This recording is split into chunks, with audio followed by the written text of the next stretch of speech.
ओम सभी को नमस्ते। ओम का उच्चारण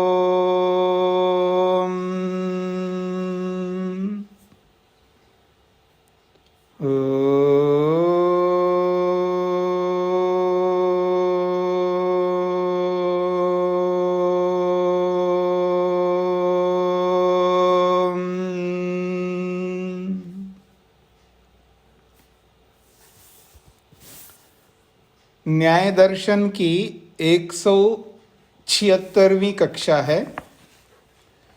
तीसरे अध्याय के प्रथम आहनिक के 54 सूत्र पूरे किए हैं। 55वें सूत्र से प्रारंभ होगा, पृष्ठ संख्या 169।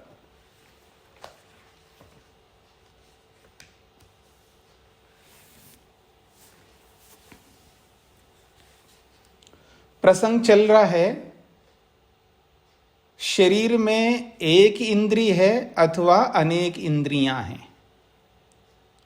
प्रश्नकर्ता का कहना है कि शरीर में एक ही इंद्रिय है और वो भी त्वचा इंद्रिय है, और सिद्धांती का कहना है एक इंद्रिय है तो बहुत सारे दोष आ रहे हैं, आपको अनेक इंद्रिय मानना होगा और वो प्रत्यक्ष भी है। तो ये विषय चल रहा है। तो एक इंद्रिय के विषय में जो जो बातें कही है प्रश्नकर्ता ने, उसका खंडन चल रहा है उत्तरकर्ता की ओर से। उसने एक हेतु दिया था, उसमें दोष आ गया, दोष दिखाया है अव्यतिरेकात। जो उसने त्वग अव्यतिरेकात, एक ही इंद्रिय है, त्वचा इंद्रिय है, और अव्यतिरेकात ये हेतु दिया था, उसमें सिद्धांती ने दोष दिखाया। और दोष दिखाते ही उसने त्वग विषयक विशेष, त्वग अवयव विशेष के कारण से ऐसा कह करके अपने हेतु को बदला। तो जब हेतु को ही बदला है तो उस हेतु में परिवर्तन करने के कारण से उसका हेतु जो है अहेतु सिद्ध हो जाता है। और 54वें सूत्र में स्पष्ट किया है कि एक साथ अनेक ज्ञान ना होने से एक इंद्रिय की सिद्धि नहीं हो सकती।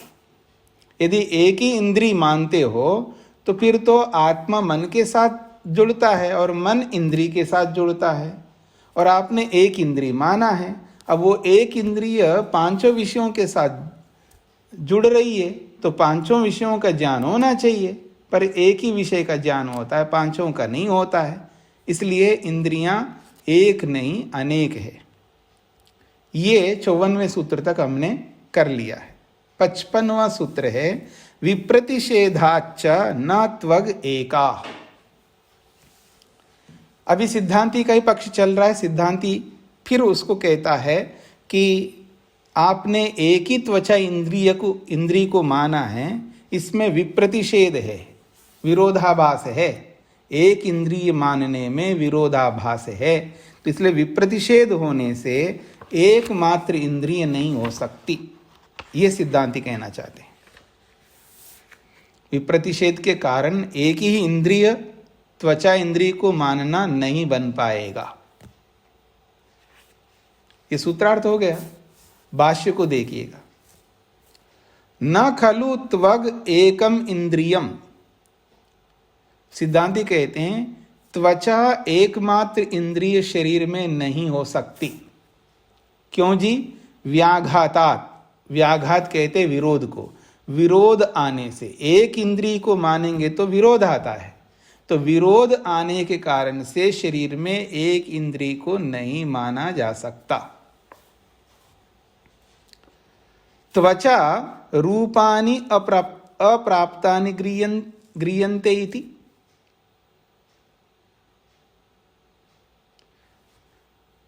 क्या त्वचा जो है, अगर आपने त्वचा को ही इंद्रिय, एक ही इंद्रिय माना है ना, इससे ये समझा जाएगा, इसका मतलब है त्वचा जो है बिना विषय को प्राप्त करके ही रूपों को ग्रहण कर रही है, क्योंकि आंख आपके पक्ष में, आंख तो अलग इंद्रिय है ही नहीं है, वो आंख भी त्वचा इंद्रिय है।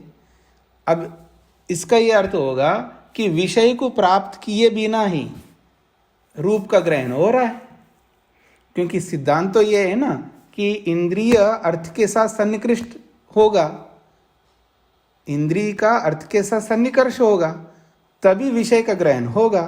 तो इसका उल्लंघन हो रहा है आपके इस पक्ष में। त्वचा रूपानि अप्राप्तानि गृह्यन्ते, त्वचा जो है अप्राप्त रूपों को ग्रहण करा रही है।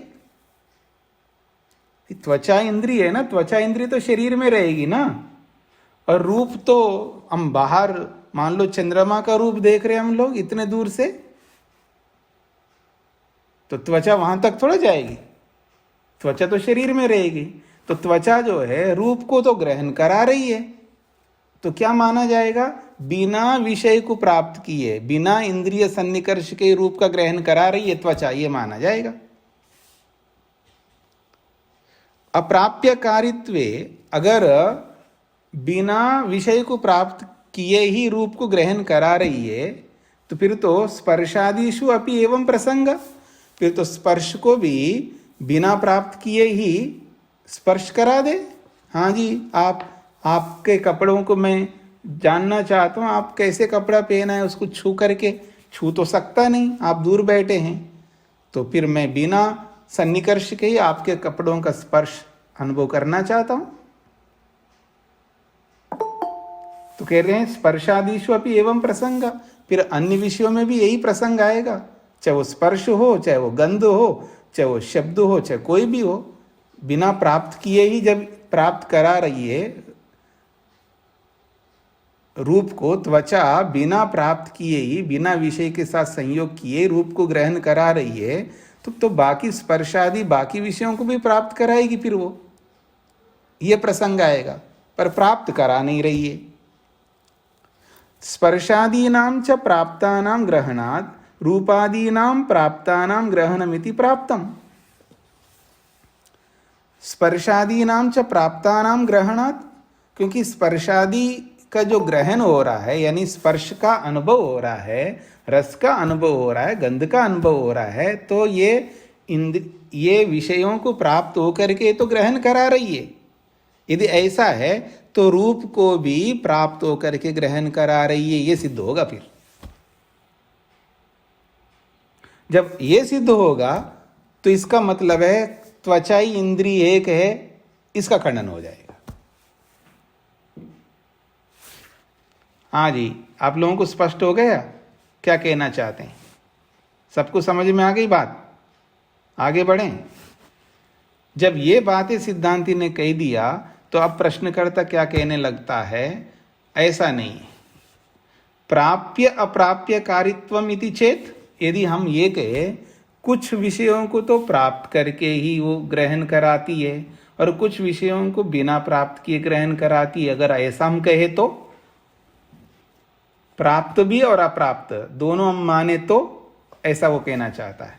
कह रहा प्राप्य अप्राप्य कारित्वमिति चेत, ये जो त्वग इंद्रिय है कुछ को प्राप्त करके ग्रहण कराएगी और कुछ को बिना प्राप्त के ग्रहण कराएगी, अगर ऐसा माने तो कहते हैं आवरण अनुपत्ति विषय मात्र से ग्रहणम, तब तो फिर विषय मात्र का ग्रहण होना चाहिए।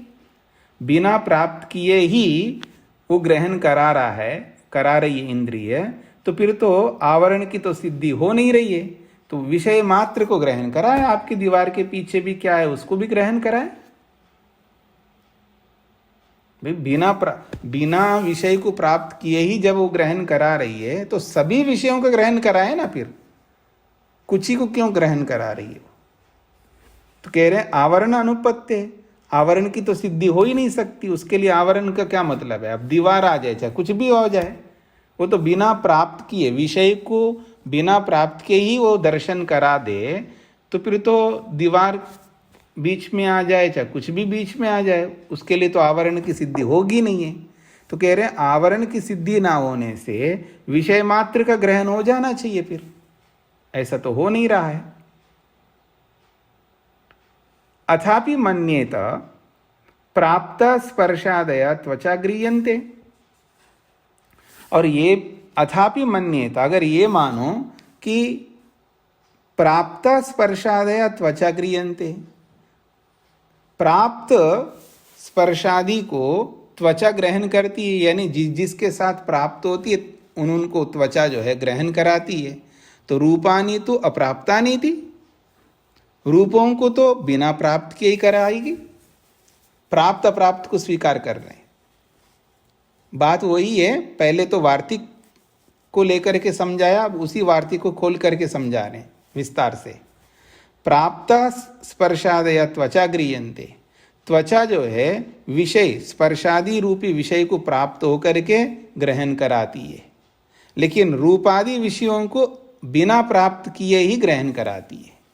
अगर ऐसा माने तो, एवं सती, अगर ऐसा आप मानते हो तो नास्ति आवरणम, फिर इस पक्ष में तो आवरण कोई नहीं रहेगा, चाहे दीवार का हो, चाहे सीमेंट का हो, चाहे वो लोहे का हो, चाहे तांबे का हो, चाहे सुवर्ण का हो, चाहे कोई परत लगाओ, कहीं भी जाओ आप, फिर तो धरती के नीचे का भी दिखाई देना चाहिए हमको, आवरण की सिद्धि नहीं होगी। अप्राप्त को ही प्राप्त करा रही है तो सबको प्राप्त कराना चाहिए। तो आवरण अनुपत्तिश्च रूप मात्रस्य ग्रहणम व्यवहितस्य च अव्यवहितस्य च इति। तो आवरण अनुपत्ति, जब आवरण की सिद्धि नहीं होगी ऐसी स्थिति में तो रूप मात्र से ग्रहणम, रूप मात्र का ग्रहण हो जाएगा, यानी रूप मात्र का ज्ञान होने लगेगा, चाहे वो व्यवहित हो चाहे अव्यवहित हो, सबको वो दिखाने वाली बनेगी वो त्वचा आपकी, ये सिद्ध हो जाएगा।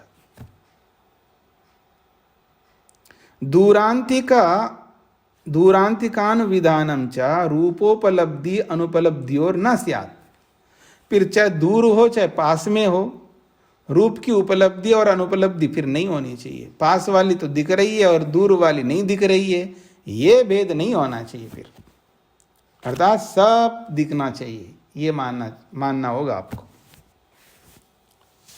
अप्राप्तम त्वचा गृह्यते रूपमिति दूरे रूपस्य अग्रहणम अंतिके च ग्रहणम, फिर ये नहीं हो सकता। त्वचा अप्राप्तम रूपम गृह्यते, त्वचा जो है बिना प्राप्त वाले रूप को तो ग्रहण करती है, दूरे रूपस्य अग्रहणम, और दूर रूप वाले को ग्रहण नहीं कर रही है, ये कैसे माना जाएगा। अंतके च ग्रहणम, पास वाले रूप को तो ग्रहण कर रही है और दूर वाले रूप को ग्रहण नहीं कर रही है, ये कैसे बनेगा, ये कभी नहीं बन सकता फिर आपके इस पक्ष में। इसलिए ये विरोध आ रहा है, इसलिए एक इंद्रिय मान नहीं सकते, अनेक इंद्रियों को मानना ही होगा, ये सिद्धांत हो गया। हाँ जी, स्पष्ट है। मोहनलाल जी को क्या पूछना है? जी स्वामी जी नमस्ते। जी जी स्वामी जी, यहाँ जहाँ से आपने प्रारंभ किया था प्राप्त कारित्व में इसे, यहाँ ये कह रहे थे कि कुछ को तो वो दिखा रही है त्वचा इंद्री, कुछ को ग्रहण करा रही है, कुछ को नहीं ग्रहण करा रही, तो किसको ग्रहण करा रही है? मतलब जब मैं आपको छूऊंगा तो आपका स्पर्श समझ में आता है, जब त्वचा इंद्री जब किसी विषय को के साथ सन्निकर्ष होगा तभी तो प्राप्त कराएगी ना। तो उसमें स्वामी जी पहले मेरी बात सुन लीजिएगा। सिद्धांत जो है, जो कहने वाला जो कह रहा है उसको उसी के रूप में हमको समझना है। कहने वाला क्या कहना चाहता है, प्रश्नकर्ता का क्या सिद्धांत है, एक ही इंद्रिय है, त्वचा इंद्रिय। तो जब एक ही त्वचा इंद्रिय है, अब वो एक ही त्वचा इंद्रिय है तो त्वचा इंद्रिय है ना, और कोई दूसरी इंद्रिय तो है ही नहीं है। अब वो कुछ को तो प्राप्त करके ग्रहण करा रही है, इसका मतलब है जब त्वचा इंद्रिय के साथ में अर्थ रूपी विषय का सन्निकर्ष होगा तब वो ज्ञान कराएगी ना।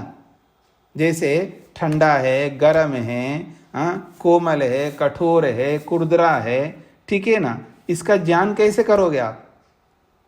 विषय के साथ सन्निकर्ष करोगे तभी तो होगा ना।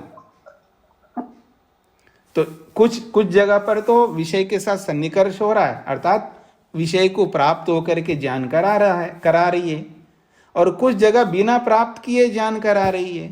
जैसे मैं आपको देख रहा हूं, त्वचा तो मेरे जगह पर है ना, मेरी त्वचा आपको जाकर के स्पर्श थोड़ा कर रहा है आपको दिखाने के लिए, तो बिना प्राप्त किए ही करा रही ना आपका ज्ञान। तो कुछ जगह पर तो रूप को तो बिना प्राप्त किए ही ग्रहण करा रही है, लेकिन स्पर्श को प्राप्त होकर के ग्रहण करा रही है। तो दो बातें सिद्ध हो रही ना यहां पर, ये कहना चाह रहे। तो प्राप्य अप्राप्य कारित्वम इति चेत, यानी इंद्री तो एक ही है, लेकिन उसका सिद्धांत ये रहेगा कुछ जगह पर वो विषय के साथ जुड़ेगा तब प्राप्त कराएगी, और कुछ जगह पर बिना विषय के साथ जुड़े ही प्राप्त कराएगी, ज्ञान कराएगी। ऐसा हम मानेंगे तो आपको क्या आपत्ति है? ऐसा प्रश्नकर्ता ने कहा। तो उसके उत्तर में दिया है, हाँ जी, धन्यवाद। उसके उत्तर में ये दिया है, अगर बिना प्राप्त किए ही ज्ञान कराती है, ठीक है ना, तो फिर जो बिना प्राप्त किए जिनका ज्ञान करा रही है, फिर जिनका क्या है? सबका करा है। फिर भाई जैसे आप मेरे को दिख रहे हैं, आपके पीछे वाले दिख नहीं रहे, उनका भी करा है ना, तो सबका ज्ञान करा है। फिर कुछ का ही क्यों करा है? फिर जब आपने कहा बिना प्राप्त हुए ही ज्ञान कराती है रूप का, तो सारे रूपों का ज्ञान कराए ना। दीवार के पीछे भी जो वस्तुएं रखी उसका भी ज्ञान कराए। तो ऐसी स्थिति में आवरण की सिद्धि होगी नहीं। फिर ये कहना चाहते हैं। अब स्पष्ट हो गया आपको? हाँ, भीमसेन जी को क्या पूछना है? धन्यवाद। नमस्ते स्वामी जी। जी, व्यवहित के अर्थ बतलाएंगे जरा। व्यवहित का मतलब है व्यवधान, अवरोधक। अवरोधक जैसे दीवार जो है, हाँ, दीवार ये व्यवधान उत्पन्न करता है, अवरोधक है दीवार, रुकावट। ठीक है जी जी, धन्यवाद स्वामी जी। तो हम आगे बढ़ रहे हैं जी। तो सिद्धांती ने स्पष्ट किया है, ये व्याघात, ये विरोध आ रहा है एक इंद्रिय को मानने पर, और अनेक मानोगे तो कोई समस्या नहीं आएगी। ये सिद्धांत पक्ष है। अब कहते हैं आगे, एकत्व प्रतिषेधाच्च नानात्व सिद्धौ स्थापना हेतु अपि उपादीयते। एकत्व प्रतिषेधाच्च, एकत्व प्रतिषेधात्, एक इंद्रिय है इसका तो प्रतिषेध कर दिया है। मतलब प्रश्नकर्ता का जो सिद्धांत था कि एक ही इंद्रिय है, उसका तो खंडन कर दिया ना। तो एकत्व का प्रतिषेध कर लेने से फिर क्या सिद्ध होगा? नानत्व सिद्धौ, नानात्व की सिद्धि हो जाएगी, अर्थात इंद्रियां अलग अलग है ये सिद्ध हो जाएंगे। तो अलग अलग इंद्रियां हैं, इसके लिए आपको स्थापना करना है। केवल एक इंद्रिय की सिद्धि नहीं हो पाई, ये तो हम समझ रहे हैं। इससे अलग अलग इंद्रियां हैं, तो अलग अलग इंद्रियों की स्थापना करो आप, फिर उसमें हेतु दे दो, ये कहा जा रहा है। तो एकत्व का प्रतिषेध हो जाने से नानात्व सिद्ध हो, नानात्व की सिद्धि हो गई है, पर स्थापना हेतु अपि उपादीयते। वो इंद्रियां अलग अलग हैं, इसकी स्थापना करके इसके लिए हेतु भी स्वीकार किया जा रहा है कि इंद्रियां अलग अलग है तो क्यों, उसका हेतु भी दिया जा रहा है। स्पष्ट हो गए जी? इंद्रियार्थ पंचत्वात्, ये हेतु है। इंद्रियां अलग अलग है, और वो अलग अलग कितने हैं? तो 5 इंद्रियां हैं। स्थापना ये है कि इंद्रियां 5 हैं। हेतु क्या है? इंद्रियार्थ पंचत्वात्, इंद्रियों के जो अर्थ है वो 5 होने से, यानी इंद्रियों के अर्थ अलग अलग 5 अर्थ हैं। तो अलग अलग 5 अर्थ होने से इंद्रियां भी 5 है, ये सिद्ध होता है। तो इंद्रियार्थ पंचत्वात् का अर्थ हुआ इंद्रियों के अर्थ जो है वो 5 होने से इंद्रियां भी 5 है, ये सिद्ध होता है। अब सूत्र में अर्थ शब्द आया है, तो ये जो अर्थ शब्द आया, अर्थ का मतलब क्या है? तो कह रहे हैं अर्थः प्रयोजनम, अर्थ का अभिप्राय है प्रयोजन। तत् पंचविधम, और वो जो प्रयोजन है वो 5 प्रकार का है। तत् पंचविधम इंद्रियाणाम, इंद्रियों के वो 5 प्रयोजन हैं। स्पर्शेन इंद्रियेण, स्पर्शनेन इंद्रियेण स्पर्शग्रहणे सति न तेनैव रूपं गृह्यते इति। स्पर्शनेन इंद्रियेण, जो स्पर्शेंद्रिय है उस स्पर्शेंद्रिय के द्वारा स्पर्श ग्रहणे सति, स्पर्शेंद्रिय के द्वारा जब स्पर्श का हम ज्ञान करते हैं तो स्पर्शेंद्रिय से स्पर्श का ज्ञान कर लेने पर, ग्रहण का अर्थ ज्ञान होता है, याद रखना। तो स्पर्श ग्रहणे का है स्पर्श का ज्ञान होने पर, न तेनैव रूपम गृह्यते, अब उसी स्पर्शेंद्रिय से रूप का ज्ञान नहीं हो सकता। स्पर्शेंद्रिय से स्पर्श का ही ज्ञान होता है, अब उसी स्पर्शेंद्रिय से रूप का ज्ञान नहीं होता। इति रूप ग्रहण प्रयोजनम चक्षु अनुमीयते, फिर रूप का ज्ञान कराने का जो साधन है वो चक्षु है, ऐसा अनुमान होता है। तो स्पर्शेंद्रिय से स्पर्श का ही ज्ञान हो रहा है, स्पर्शेंद्रिय से रूप का ज्ञान नहीं हो रहा है। अगर स्पर्शेंद्रिय से ही रूप का ज्ञान होता है तो अंधे को भी होना चाहिए, अंधे को तो हो नहीं रहा है। स्पष्ट हो रहा है जी? स्पर्शेंद्रिय से केवल स्पर्श का ही ज्ञान होता है हमें।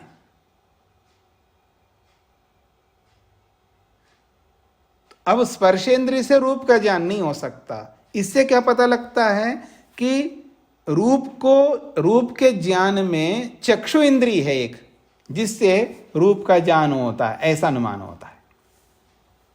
तो कह रहे हैं रूप ग्रहण प्रयोजनम चक्षु अनुमीयते, रूप का ज्ञान करने का जो प्रयोजन है वो चक्षु है, ऐसा अनुमान होता है।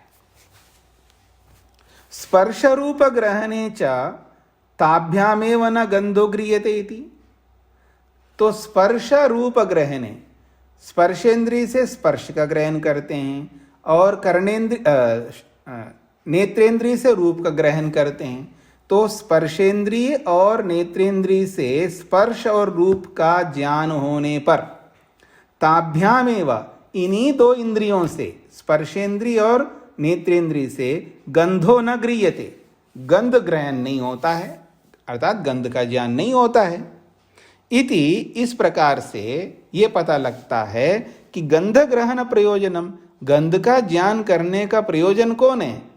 घ्राणम, वो घ्राणेन्द्रिय, ऐसा अनुमान होता है। स्पष्ट हो गया जी? यहां तक स्पष्ट हो रहा है सबको? त्रयाणाम ग्रहणे, अब तीनों का ज्ञान हो गया। त्रयाणाम का मतलब है स्पर्शेंद्रिय से स्पर्श का, नेत्रेंद्रिय से रूप का और घ्राणेन्द्रिय से गंध का। तो त्रयाणाम ग्रहणे, इन तीनों का ज्ञान होने पर न तैरेव रसो गृह्यते, इन तीनों से रस का ज्ञान नहीं होता है। स्पर्शेंद्रिय से, नेत्रेंद्रिय से और घ्राणेन्द्रिय से, इन तीनों इंद्रियों से रस का ज्ञान नहीं होता। त्रयाणाम ग्रहणे न तै एव रसो गृह्यते, तै एव का मतलब है इन तीनों इंद्रियों से रस गृहित नहीं होता है, अर्थात रस का ज्ञान नहीं होता है। इति, जब तीनों से नहीं हो रहा है तब रस ग्रहण प्रयोजनम, रस का ज्ञान करने का प्रयोजन कौन है? रसनम, वो रसना इंद्रिय है, ऐसा अनुमान होता है। चतुर्नाम ग्रहणे, चारों का ज्ञान हो जाने पर स्पर्श का, रूप का, गंध का और रस का, चतुर्नाम ग्रहणे, इन चारों का ज्ञान हो गया। तो इन चारों का ज्ञान होने पर न तै एव शब्द श्रूयते, इन चारों से शब्द सुनाई नहीं देता इति। इससे ये पता लगेगा शब्द ग्रहण प्रयोजनम श्रोत्रम अनुमीयते, तो शब्द का ज्ञान कराने का प्रयोजक जो है वो श्रोत्र है, ऐसा अनुमान होता है। एवं इस प्रकार से इंद्रिय प्रयोजनस्य अनितरेतर साधन साध्यत्वात्, एवं इस प्रकार से इंद्रिय प्रयोजनस्य, इंद्रियों का जो प्रयोजन है तो इंद्रिय प्रयोजन के अनितरेतर साधन साध्यत्वात्, एक दूसरे के साधन न बनने के कारण से। इतरेतर का मतलब है एक दूसरे का, तो नेत्रेंद्रिय दूसरे को दिखा नहीं सकता, दूसरे ने रूप को दिखा नहीं सकते, तो अनितरेतर का मतलब है एक दूसरे के साधन न बनने के कारण से क्या सिद्ध होता है? पंच एव इंद्रियाणि, इंद्रियां पांच ही, ऐसा सिद्ध होता है। स्पष्ट हो गए जी? ये पूरा समझ में आ गया आपको? अगर मैं आप में से किसी से पूछूं क्या समझ में आया, तो आपका ये उत्तर होना चाहिए, आपका ये उत्तर होना चाहिए कि यदि विषय पांच हैं और एक इंद्रिय एक ही विषय को प्राप्त करा रही है और वो इंद्रिय दूसरे विषय को प्राप्त नहीं करा रही है, तो उसके लिए दूसरी इंद्रिय आ जाती है। अब ये दोनों इंद्रिय मिलकर के तीसरे विषय को प्राप्त नहीं करा रही है, तो इसलिए उसके लिए तीसरी इंद्रिय को लाना पड़ रहा है। अब ये तीनों मिलकर के चौथे विषय को ज्ञान नहीं करा रही है, तो इसलिए हमको चौथे को लाना पड़ रहा है। फिर वो चारों मिलकर के पांचवें का ज्ञान नहीं करवा रही, इसलिए पांचवें को लाना पड़ रहा है। तो पांच विषय है तो पांच इंद्रियां, ऐसा सिद्ध होता है। यही बताए इन पूरे वाक्यों में। स्पष्ट है जी? चले हम आगे। तो पंच एव इंद्रियाणि, इंद्रियां पांच है, ऐसा सिद्ध होता है। ये ऐसा स्थापना, देखिए सीख जो सिखा रहे ना, भले ये इंद्रिय और उसके विषयों को सिद्ध करा रहे हैं यहां पर, लेकिन यही हेतु, यही स्थापना आप पता नहीं कितने विषयों में, लौकिक विषयों में, आध्यात्मिक विषयों में कई जगह इसका प्रयोग कर सकते। ये टैलेंट हमारे में आएगा जब आप ध्यान देंगे इसको कहाँ का मैं लागू कर सकता हूं। इसी बात को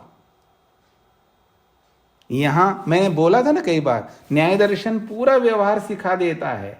तो ऐसा आप ढूंढने को देख लो कि ये हमको कौन सा व्यवहार, मैंने तो बोला था, स्वामी जी ने बोला था कि ये व्यवहार सिखाता, अभी तक तो हमको आए नहीं है यहाँ पर कि क्या व्यवहार की बात तो लाए नहीं यहाँ पर। ऐसा कोई अलग से पर्टिकुलरली आपको, हाँ जी देखो सास बहू झगड़ रहे हैं, उसका समाधान देखो इस पंक्ति में बता दिया, ऐसे नहीं मिलेगा आपको। लेकिन ये बात जो है, ये जो कॉन्सेप्ट से जो सिद्धांत हैं, ये सिद्धांत कितने उपयोगी है, कहाँ कहाँ आप लगा सकते हैं। यानी कोई बात आप कर रहे हो तो किस तरह आपको व्यवस्थित, कैसे प्रश्न कर रहा है, उसका समाधान कैसे किया जा रहा है, और उसके वो गलती कैसा कर रहा है, पहले क्या बोल रहा था अब कैसे बदल रहा है, ये सब हमको पकड़ते जाना होगा।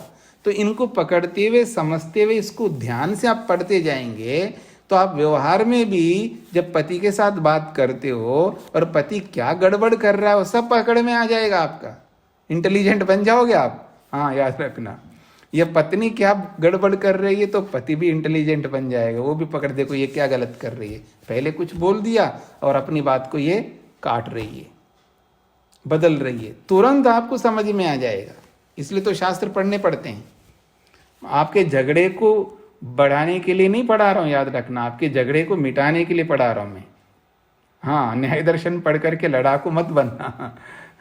ठीक है जी, आप किसी को भी नीचे दिखाते रहो और किसी को भी चुंगल में फंसाते जाओ कि, और क्योंकि बातों बातों में जो है ना उसको उलझा दें आप, क्योंकि इसका दुरुपयोग भी कर सकता है ना व्यक्ति, उसको बात करना आता है और दूसरे को इधर उधर बातों में फंसा करके उसको हराना और उसको नीचे दिखाना, इसी में लग सकता है व्यक्ति, इसका सहारा लेकर के।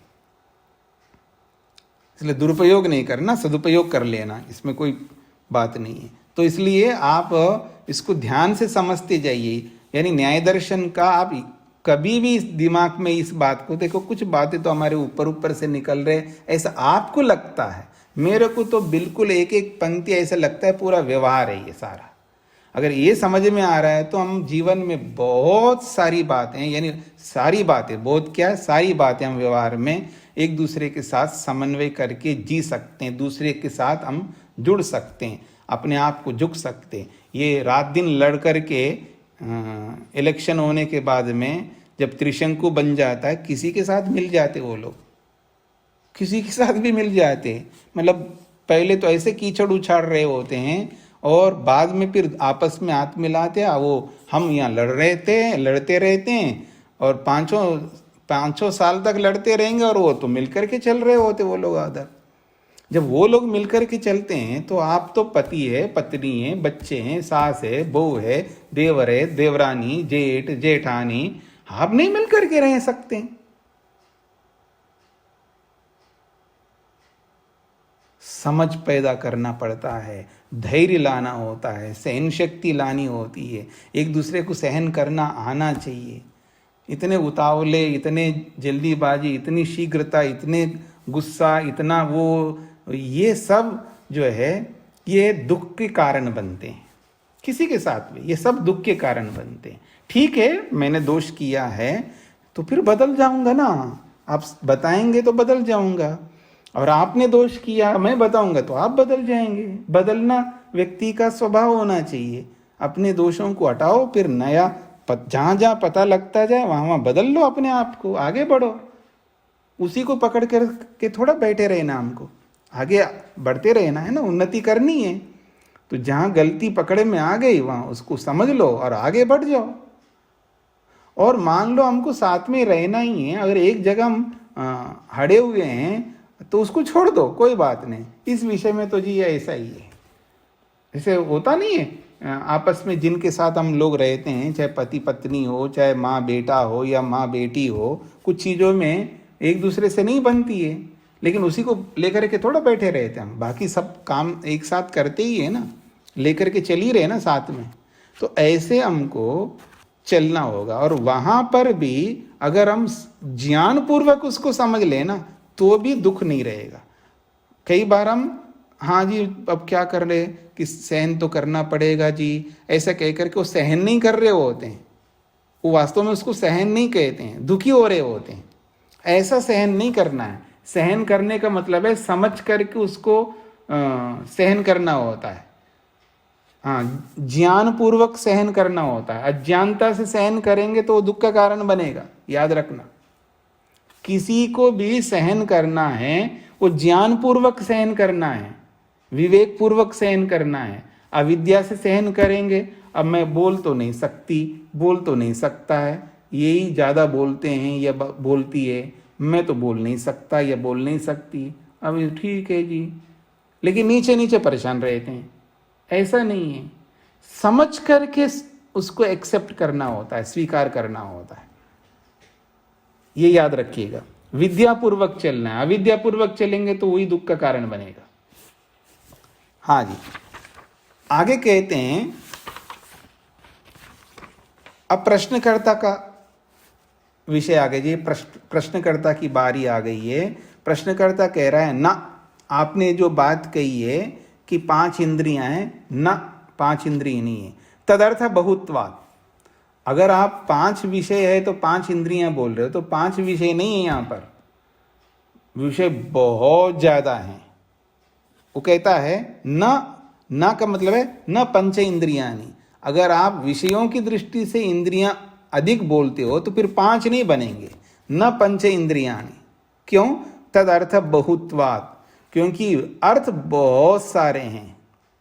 तो बहुत सारे हैं तो एक एक अर्थ के लिए एक एक इंद्रिय होने चाहिए। फिर वो कहता है, न खलु इंद्रियार्थ पंचत्वात् पंचेन्द्रियाणि सिद्ध्यति। इंद्रियों के अर्थ 5 होने से 5 इंद्रियां होती है, ऐसा आपने जो कहा है ये न सिद्ध्यति, ये बात आपकी सिद्धि नहीं होगी। कस्मात्, क्यों सिद्ध नहीं होगा जी? कहते तेषाम अर्थानाम बहुत्वात्, उन अर्थों के बहुत होने से, इतने सारे अर्थ हैं, बहवा खलु इमे इंद्रियार्था, ये जो इंद्रियों के अर्थ है, विषय है, ये बहुत है। स्पर्श को ही ले लो, स्पर्शस्तावत शीत उष्ण अनुष्ण शीता इति, केवल स्पर्श को ही ले लो, स्पर्शस्तावत, स्पर्शः तावत, तावत का मतलब सबसे पहले स्पर्श को ले लीजिएगा, शीत स्पर्श है, उष्ण स्पर्श है और अनुष्ण अशीत स्पर्श है, तीन तीन प्रकार के स्पर्श है, एक स्पर्श थोड़ा है। ये तीनों स्पर्श केवल मोटे स्पर्श है, इसमें भी और सूक्ष्मता से जाओ तो कोई कोमल स्पर्श है, कोई खुरदरा स्पर्श है, कोई इस प्रकार का स्पर्श है, कितने प्रकार के स्पर्श बन जाएंगे। ठीक है जी, लकड़ी के स्पर्श अलग अलग होते हैं, लोहे के स्पर्श अलग अलग होते हैं, गोल्ड के अलग अलग होते हैं, कपड़ों के अलग अलग होते हैं, हाँ, इतने प्रकार के स्पर्श हो जाएंगे। रूपानी, और रूप देख लो, शुक्ल हरितादीनी, सफेद रूप है, हरा रूप है, हाँ, पीला रूप है, रूप भी 1 2 3 थोड़े हैं, बहुत सारे रूप हैं। गंधा, गंध जो है एक प्रकार की गंध थोड़ी है, इष्ट अनिष्टोपेक्षणीय, एक तो इष्ट गंध होता है, बड़ा अच्छा लग रही है गंध, बहुत सुगंध अच्छी आ रही है जी, और एक अनिष्ट सुगंध आ रही है, उसको वहाँ बैठना ही नहीं चाहते, वहाँ खड़ा ही नहीं होना चाहते, ऐसी गंध आ रही है। और उपेक्षणीय, उपेक्षणीय गंध का मतलब है ना तो आपको अच्छी लग रही है ना बुरी लग रही है, उपेक्षणीय गंध है। 3 प्रकार के हैं, लेकिन वो 3 ही नहीं है, अच्छी में भी अलग अलग वैरायटी है, बुरी में भी अलग अलग वैरायटी है। जब हम देखो, जब हम घूमते, ऐसे जगह तो घूमते नहीं, लेकिन विदेश में जब घूमना पड़ता है तो जब हम ऐसे निकलते ना, तो वो जो होटल्स आते हैं जहाँ विशेष वो पकाए जाते हैं, मांसाहार पकाया जाता है, हे भगवान, हम पहली बार हमने देखा जी यहाँ से निकलने किस तरह की गंध आ रही है, वो अजीब सी अलग सी गंध। फिर बाद में परेशान क्या होना है, तो समझ लो जी, अब ये तो अब वहाँ से निकलना तो है आपको, और कोई रास्ता नहीं है, तो क्या करो, अपने आप को समझा लो, विवेक पैदा कर लो, विवेक पैदा करके उसमें कोई द्वेष पैदा नहीं करना। ठीक है, गंध है तो है, अब चलो, अब नाक बंद करके जाओ, सांस रोक करके जाओ, प्राणायाम करके जाओ, अब आपके हाथ में है, पर द्वेष पैदा नहीं कर सकते। तो अलग अलग गंध है, मछलियों के अलग गंध, पता नहीं कैसे कैसे गंध हैं, अलग अलग गंध है, एक प्रकार, यानी सुगंध भी एक प्रकार की नहीं, दुर्गंध भी एक प्रकार की नहीं, और उपेक्षणीय गंध भी एक प्रकार की नहीं है, बहुत सारे गंध है। तो रसा, और रस देखो जी, कटुकादया, ये जो यूं षड्रस तो बोलते हैं कि केवल षड्रस ही नहीं है, पता नहीं कितने हैं। अगर आप 56 भोग लगा दो ना, अरे 56 भोग क्या है, आप जब आम का मेला लगता है जी दिल्ली में, आम का मेला, और ये भगवान हजारों प्रकार के आम आते हैं, हजारों प्रकार के आम। अभी सुना है एक जापान में एक आम होता है, वो पता नहीं कई लाख का एक आम, एक मतलब 1 किलो कई लाख रुपए देने पड़ेंगे। अब ऐसे ऐसे भी फल आ रहे हैं, ऐसी ऐसी चीज़ आ रही हैं, सब्जी भी आ रही है कि लाख रुपए किलो, आम आ रहे हैं तो 3 लाख 3.5 लाख रुपए के किलो, और उस आम के फलों के लिए सुरक्षा दी जा रही है, कमांडोज लगे हुए हैं, उसके लिए कुत्ते लगे हुए हैं, आदमी के लिए तो लग नहीं रहे, ठीक है ना। तो कहने का अभिप्राय ये है, इतने प्रकार के विकल्प हैं, तो रस भी अनेक प्रकार के हैं। शब्द देखो जी, वर्णात्मक शब्द अलग है, ध्वन्यात्मक शब्द अलग है, लेकिन वर्णात्मक शब्द भी अलग अलग है, ध्वन्यात्मक शब्द भी अलग अलग है। अगर आपको गाने सुनना है ना, कितने वैरायटी के गाने हैं, भजन कितने वैरायटी के। अगर आप वेद मंत्रों का गान सुनना चाहते हो तो केवल सामवेद के ही 1000 प्रकार के गाने हैं। सामवेद के भी 1000 प्रकार का गान है, गान। अब आप सुनो, हमें तो एक प्रकार का ही गान समझ में आता है, समझ में मतलब प्रचलित है, और यहाँ तो 1000 प्रकार गान होता है, उसका पता ही नहीं हमें कि वो कैसे होता है। तो ये इतने प्रकार हो गए जी। तो तद यस्य इंद्रियार्थ पंचत्वात् पंचेंद्रियानि, आपने इंद्रियों के अर्थ 5 है और इसलिए 5 इंद्रियां बता रहे हो, यहाँ तो अंबार लगे हुए हैं, इतने सारे बनते जा रहे हैं। तस्य इंद्रियार्थ बहुत्वात् बहूनि इंद्रियानि प्रसज्यन्ते इति, इसलिए उसके मत में मतलब विषय अलग अलग होने से अलग अलग इंद्रिय आप सिद्ध करना चाहते हो, तो यहाँ पर तो दुनिया भर के विषय है, तो फिर दुनिया भर की इंद्रियां माननी होगी आपको, ये प्रसंग आएगा। क्या स्वीकार्य है आपको? ऐसा प्रश्नकर्ता का कथन है। स्पष्ट हो गए जी? अब इसका समाधान करेंगे सिद्धांती। गंधत्वा, हाँ जी, हाँ जी, प्रसज्यन्ते, प्रसज्यन्ते का मतलब है प्रसंग आएगा या प्रसंग आता है। इसको वर्तमान में भी बोल सकते, भविष्य में भी बोल सकते। तो बहुत सारे विषय होने से बहुत सारी इंद्रियां होंगी, ऐसा प्रसंग आता है या ऐसा प्रसंग आएगा। गंधत्वादि अव्यतिरेकात् गंधादीनाम अप्रतिषेध। अब सिद्धांती, हाँ जी, समाधान हो गया तो माइक बंद करके रखिएगा। तो कहते हैं ऐसी समस्या नहीं आएगी, आप परेशान हो मत हो, इंद्रियां 5 ही होंगी और विषय भी 5 ही माने जाएंगे, इसलिए आप थोड़ा समझने का प्रयत्न करो, थोड़ा धैर्य रखो, बात सुनो। क्या कहते हैं? गंधत्वादि अव्यतिरेका। गंधत्व आदि का मतलब है जैसे गंधत्व, रसत्व, स्पर्शत्व, शब्दत्व, ठीक है ना, ये सबके साथ लागू होगा। तो गंधत्वादि अव्यतिरेकात्, अव्यतिरेकात् का मतलब है अभेद होने से। अब चाहे आप कितने ही प्रकार के गंध लाइएगा, लेकिन सब में गंधत्व विराजमान होता है। कितने ही प्रकार के रस लाइए, सब में रसत्व विराजमान होता है। कितने ही प्रकार के शब्द लाइए, उसमें शब्दत्व विराजमान है। ऐसे तो गंधत्वादि सामान्य, इसको सामान्य कहते हैं, जाति कहते हैं इसको। अब मनुष्य कितने भी होंगे, पर उसको मनुष्य जाति में देखते हैं तो मनुष्य है बस। अब व्यक्ति के रूप में तो कितने ही लाइए मनुष्य आप, अब 7 अरब लाओ, 7.5 अरब लाओ, 8 अरब लाओ, कल को 10 अरब ले आओ, मेरे को क्या आपत्ति है। लेकिन मनुष्य बोलेंगे तो मनुष्यत्व जाति ग्रहण हो जाएगी, सब ग्रहण हो जाएंगे एक ही में।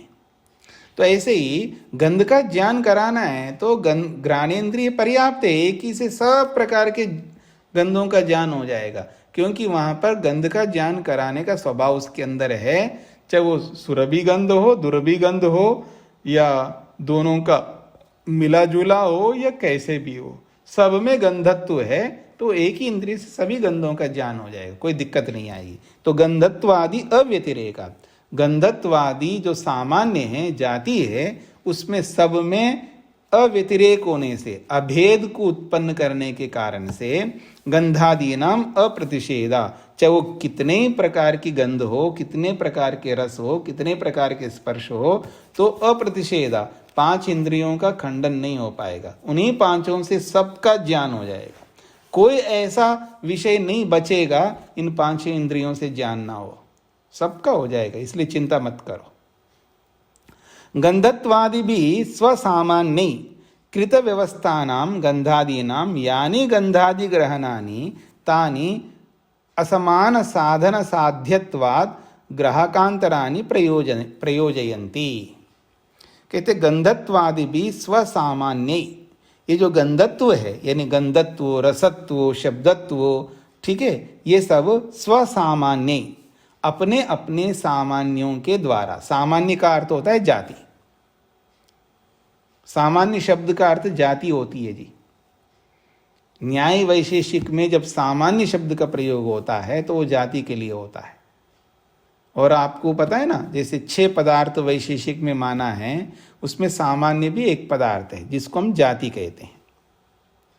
जैसे द्रव्य, गुण, कर्म, सामान्य, विशेष और समवाय, ये 7 पदार्थ, 6 पदार्थ हो गए। तो 6 पदार्थ है, तो 6 पदार्थों में जिसको हम सामान्य बोलते हैं, उस सामान्य का मतलब ही जाति होती है। और वो जाति जो है, उस जाति में सब आ जाते हैं।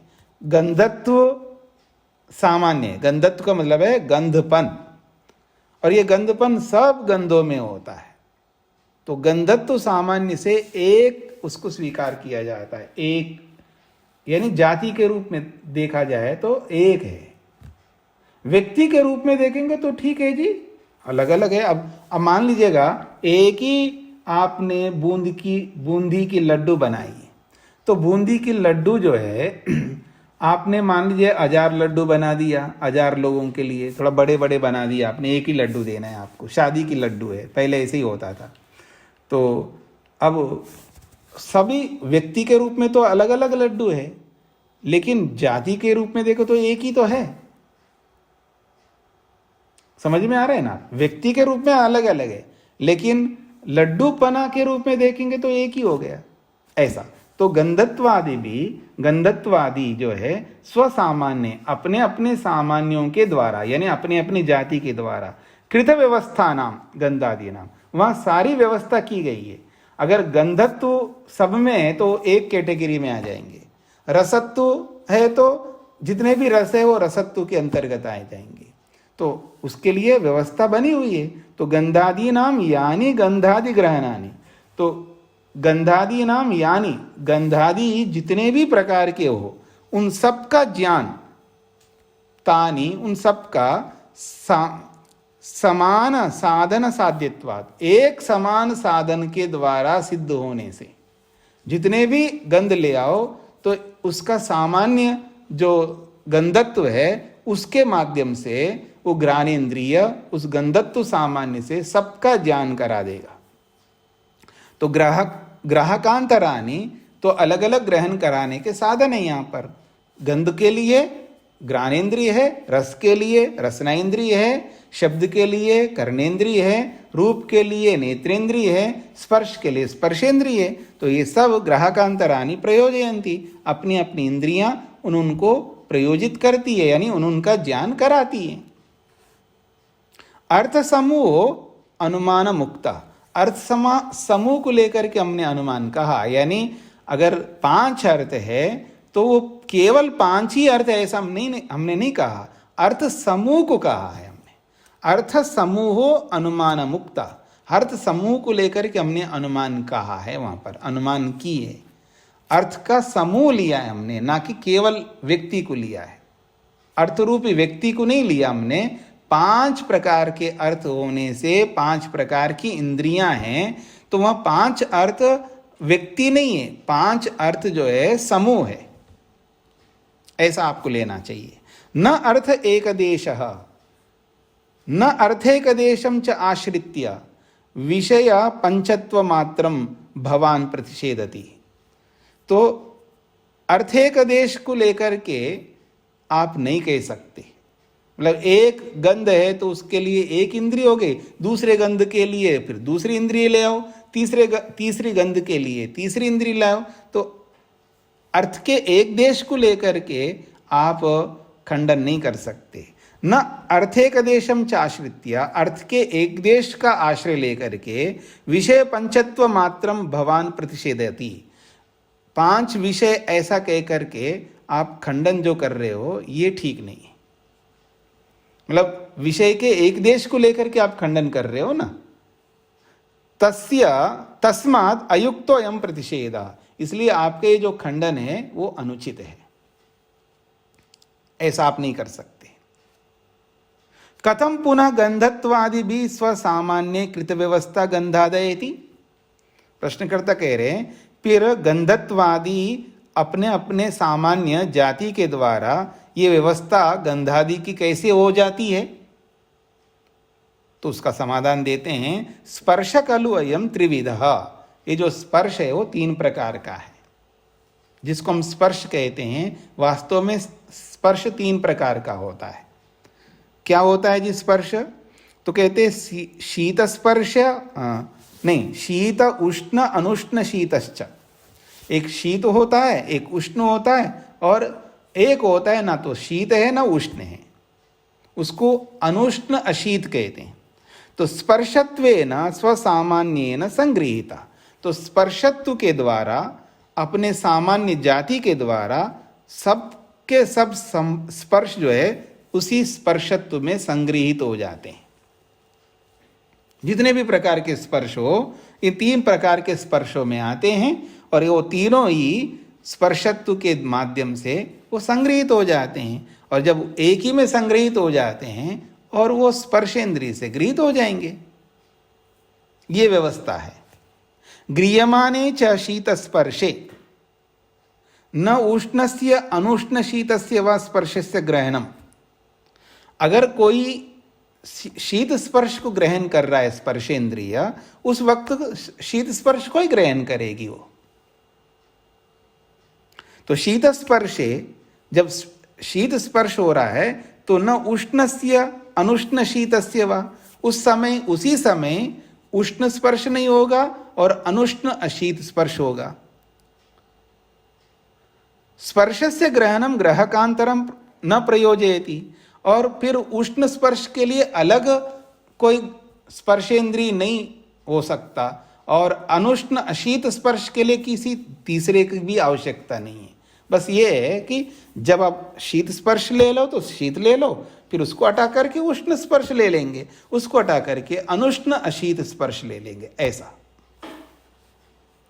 स्पर्श भेदानाम एक साधन साध्यत्वात्, स्पर्श भेदानाम, चाहे स्पर्श के कितने ही भेद हो तो अलग अलग स्पर्श भेदों का एक साधन साध्यत्वात्, एक ही साधन रूपी स्पर्शेंद्रिय के द्वारा साध्यत्वा सिद्ध होने से, येनैव शीत स्पर्शो गृह्यते तेनैव इतरो अपीति, जिस स्पर्शेंद्रिय से शीत स्पर्श को हम ग्रहण करते हैं उसी स्पर्शेंद्रिय से बाकी स्पर्शों को भी ग्रहण करेंगे।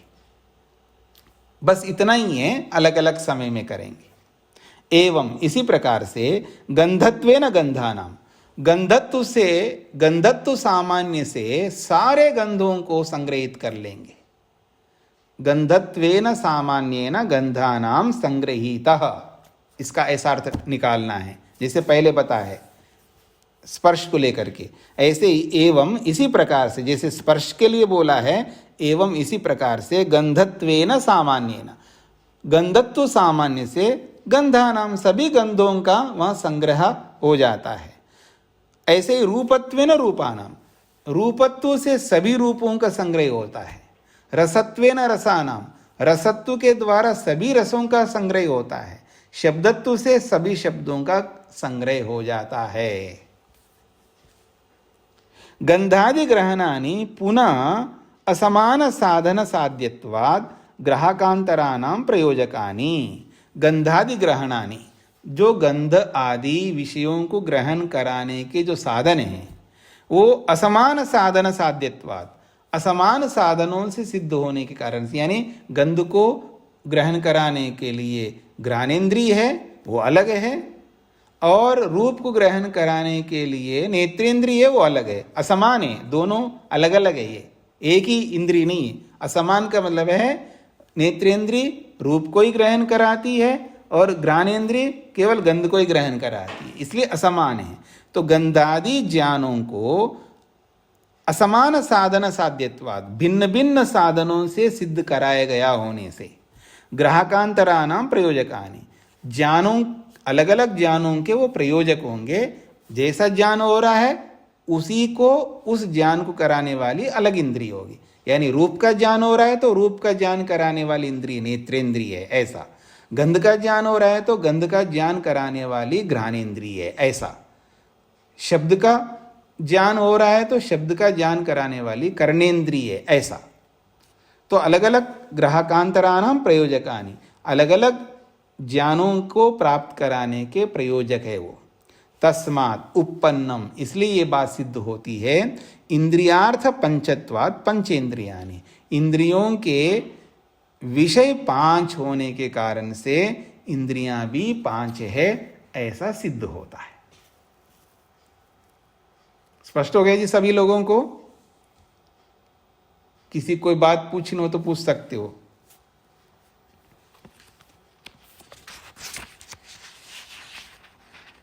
हाँ जी, प्रश्न कर सकते हो, 5 मिनट है हमारे पास में।